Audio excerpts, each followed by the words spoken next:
이제 2번에 대해서 설명을 하겠습니다. 2번은 이제 목차. 그런 다음에 레이아웃을 선생님이 제목만으로 할 거예요. 그래서 이 부분이 도형으로만 구성될 수 있도록 선생님이 넣어주도록 하겠습니다. 파워포인트는요, 도형 찾기 게임이에요. 어떤 도형이 어디에 있는지 빨리 찾아서 그려주는 것이 파워포인트, ITQ 파워포인트를 쉽게 할 수 있는 방법이에요. 그래서 도형을 계속 눈에 익도록 많이 봐줘야 합니다. 보통 목차는 이렇게 유형이 나와요. 하나는 내용의 길다랗게. 하지만 2번 슬라이드에도 도형 윤곽선이 없기 때문에 앞부분을 딸깍 눌러줍니다. 그런 다음에 내가 이 위에 도형을 하나 더 이렇게 엎는 거죠. 엎어주고 1이라고 적어주겠습니다. 그런 다음에 여기 이 도형에 또한 마찬가지 색깔이 바뀌어져 있으면 색깔 바꿔주고 윤곽선 없으면 당연히 해줘야 됩니다. 그런 다음 여기에 내용을 적어야 되는데 내용 적을 곳이 마땅치 않아요.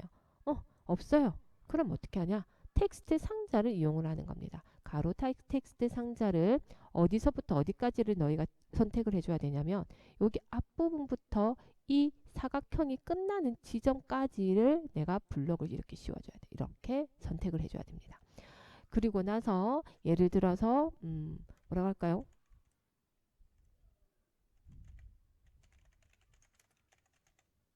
이런 글씨가 있다라고 하면 이렇게 내용을 먼저 적어줍니다.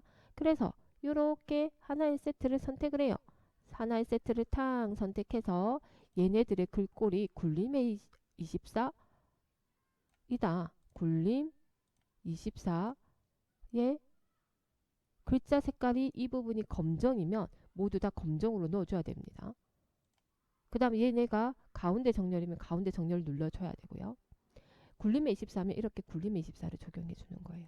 그리고 굴림의 24를 했는데 얘가 이렇게 조금 내려가 있어. 그러면 테두리를 잡고 얘의 위치를 정확하게 예쁘게 옮겨줘야 됩니다. 다시 선택을 한 다음 컨트롤 시프트 일직선으로 이렇게 바르게 내려옵니다. 그런 다음에 하나만 복제시켜 주세요. 왜요?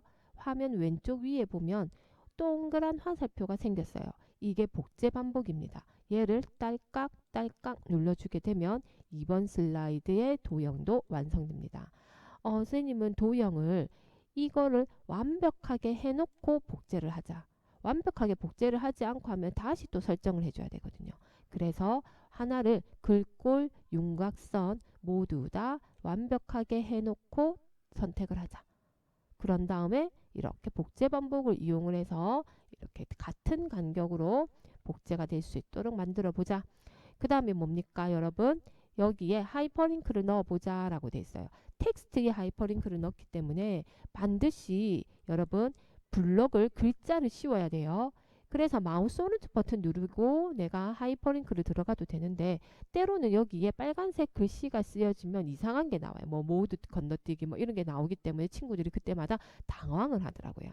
그래서 선생님은 이렇게 마우스 오른쪽 버튼 눌러서 해도 되지만 여기에 삽입, 나는 하이퍼링크를 넣을 거야. 삽입에 들어가서 하이퍼링크로 들어가면 됩니다.